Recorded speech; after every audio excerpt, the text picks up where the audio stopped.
The Saddleworth Moor is a bit of wild English countryside just outside of Manchester. It's mostly blanket bog and cotton grass, and a number of reservoirs that provide water to the area. If you explore through it, just above a reservoir, you'll find the wreckage of a Douglas DC-3 undercarriage in the moor. It's a peat moor, and when a fire broke out there in 2018, the peat continued to burn underground, causing fires to pop up in different parts of the moor. That makes for a wildfire that is pretty challenging to put out. And it was. They had to bring in support from the military to back up their firefighters. Heat might make for difficult fires, but as an additive, it also enriches dry and sandy soils and can help loosen clay filled soils to help grow plants. Many people in Manchester would collect peat out on the Saddleworth Moor to improve their own gardens. It's also a great preservative. Bodies have been found naturally mummified in peat in raised bog areas from Ireland to Denmark, from Germany through Russia. The Saddleworth Moor is also remote enough, unpopulated enough, that a pair of serial killers believed they could use it to dispose of evidence of their evil. Meet Myra Hindley and Ian Brady, also known as the Moor Murderers. Ian was born to a single mother in Glasgow in 1938. Eventually, he ended up in the care of the Sloan family, who had 4 children of their own. He was a delinquent teen who ended up being ordered by a court to live with his mother, who by then had married and moved to Manchester. He would end up taking his stepfather's name, and his delinquency continued in Manchester, though. Before he was 18, he was sentenced to a juvenile detention center for 2 years. He tried for some time after that to settle down and work, but that wouldn't last. Myra was born in Crumpsall in 1942 and raised in a slum area of Manchester. Her father was an abusive alcoholic who rewarded her for violence. As she approached 18, she too was working and eventually found work as a typist in the same company where Brady worked. The two began dating with a rather routine pattern, a movie, then back to Hindley's for some German wine in the evenings, and lunch breaks spent reading to one another out loud. But most of what they read was wartime material, accounts of the atrocities that the Nazis committed. Hindley began to dye her hair bleach blonde and began wearing red lipstick in an alleged attempt to emulate her idea of Aryan perfection. They also made plans to become bank robbers. Hindley purchased a rifle and 2 handguns as part of the plan, but that all came to nothing. They took up photography and took pictures of one another that by post-war conservative standards were considered risque. The pair moved in together in the summer 1963 into Hindley's grandmother's home. At this point, Hindley would say, Brady began talking about committing the perfect murder. He became obsessed with a fictionalized account of the Leopold and Loeb case. In that case, 2 young and privileged boys tried to commit the perfect murder of a 12-year-old boy in the States. Spoiler alert, they were caught rather quickly and only escaped the death penalty due to their ages. They continued their fascination with reading about crimes and atrocities and watching movies covering those same topics. It was cohabitation bliss for the pair. Hindley had a little sister named Maureen, who was 16 or so when Hindley and Brady shacked up.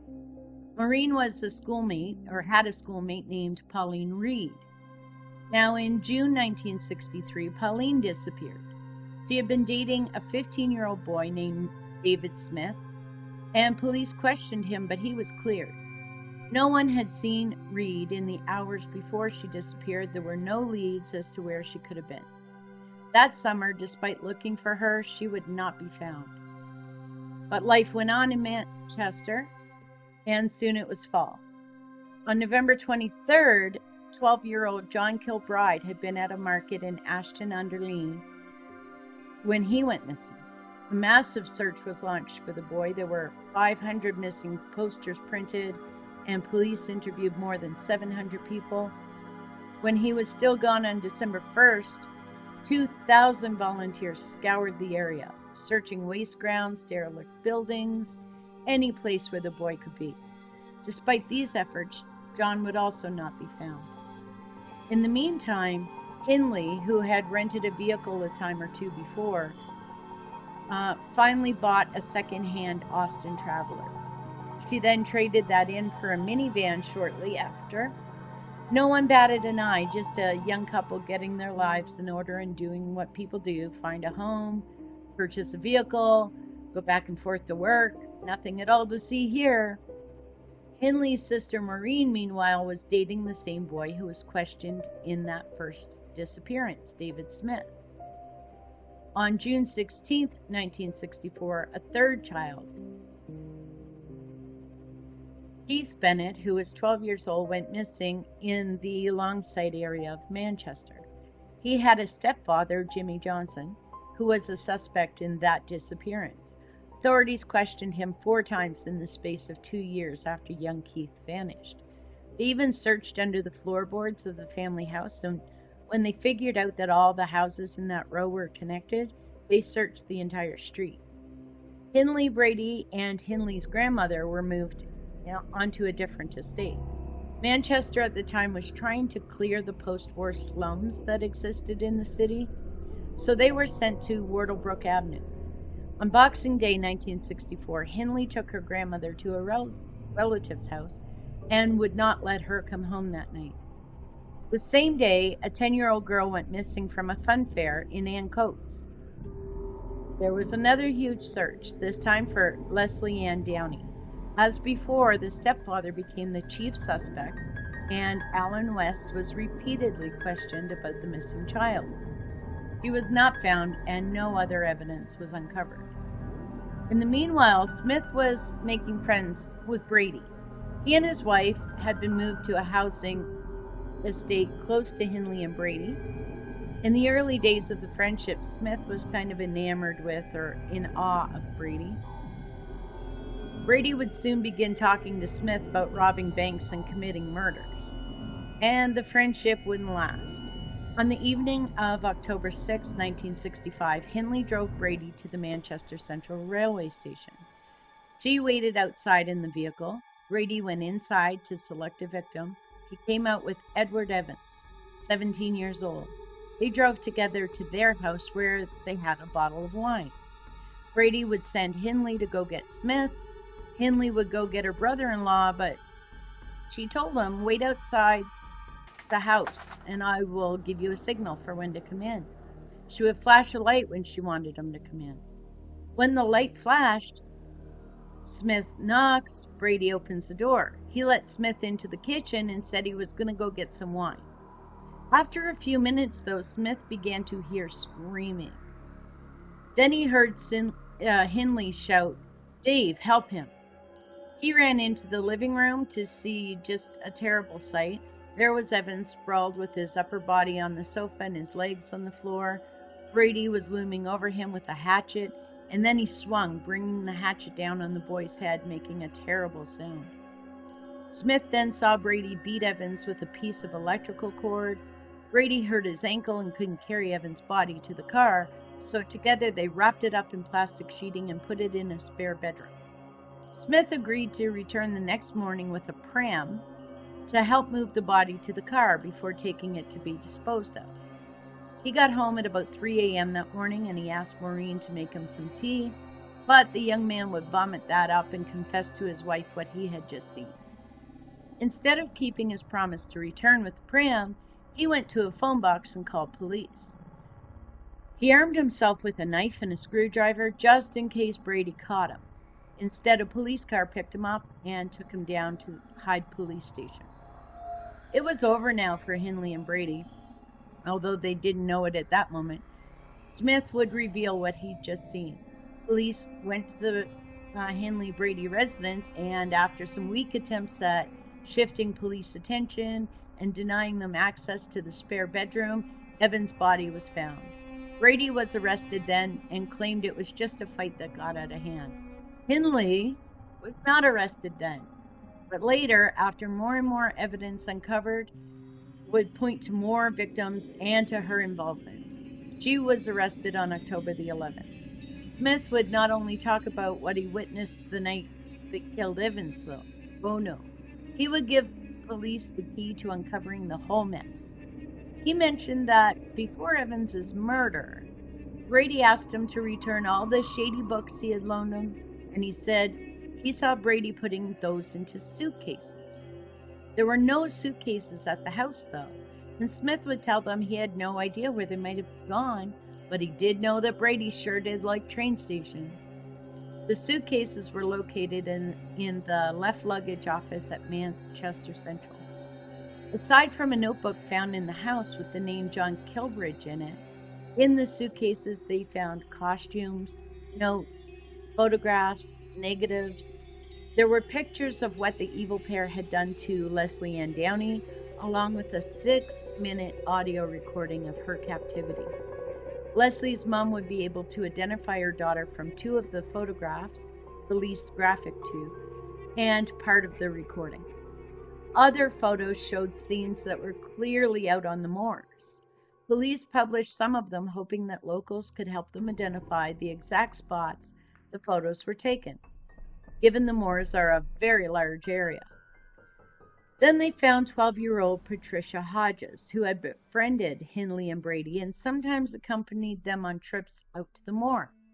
She had a very good memory, that young girl did, and she took police out along the same route and pointed out Hindley and Brady's favorite sites, their favorite spots to stop. At one of those, they found Leslie's remains. At another, assisted by a local, they found John. Searches of the moors was called off for the winter, though police suspected there would be more bodies out there among the peat and the cotton grass. Police and a veterinary surgeon examined the photographs to help date them. Hindley's dog Puppet was in many of them, and he was a puppy in some of those. Unfortunately, Puppet did not recover from general anesthetic that he was put under so that the veterinary surgeon could examine his age. When her dog died, that was one of the only times that Hindley would express any emotion whatsoever.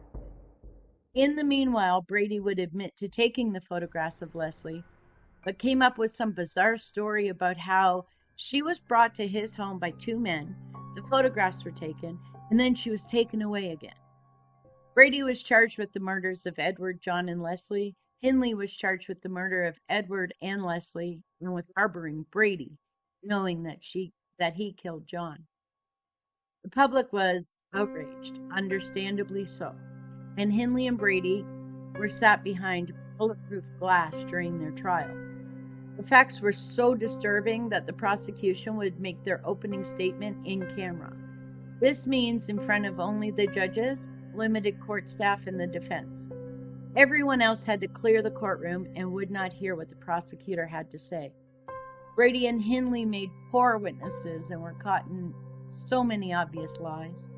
In any case, the jury certainly didn't believe their tall tales and found them guilty quite quickly. They were both given whole life tariffs eventually. Several years later, Brady would tell a journalist that he killed Pauline and Keith as well, the other 2 children who had gone missing, and so in 1985, there would be more searching out there on Saddleworth Moor, and again in 1987. They would find Pauline's remains, but to date, Keith's remains have never been located. No further trial was had. That decision had the sad effect that years later, the court would deny access to 2 of the unopened suitcases owned by Brady and stored in evidence because no prosecution would come of it. Those suitcases could contain further clues. The 2 pictures you see here were apparently taken at or near where Keith was buried. Hindley would also say that she could see the rocks of Holland Brown Knoll silhouetted against the sky from the location where they buried Keith. The moors shift and change slightly over time, as all wild land does, but for those web sleuths among you, it is possible that searches have been slightly off in terms of location, and perhaps you can find the one clue needed to finally locate the boy and bring him home. Hindley died in 2002, age 60, of pneumonia, Brady died in 2017 of pulmonary disease. Neither one of them are missed. Smith was reviled in the years after the trial. No matter what else may have been going on for Smith, he was a 17-year-old kid who was in a horrible situation and yet came forward and did the right thing, ending any possibility that the serial killers could strike again. He died in 2012. The house, well, it was demolished because of excessive media interest in it in 1987. The impact on the families was heartbreaking. Keith's mom never stopped looking for her son, and neither have authorities who, when they get new information or new technologies, have continued to search for him.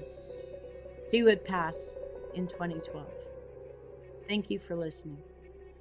If you're enjoying these videos and want more, don't forget to subscribe and turn on your notifications so that you don't miss any videos. Thank you for watching. We really appreciate it.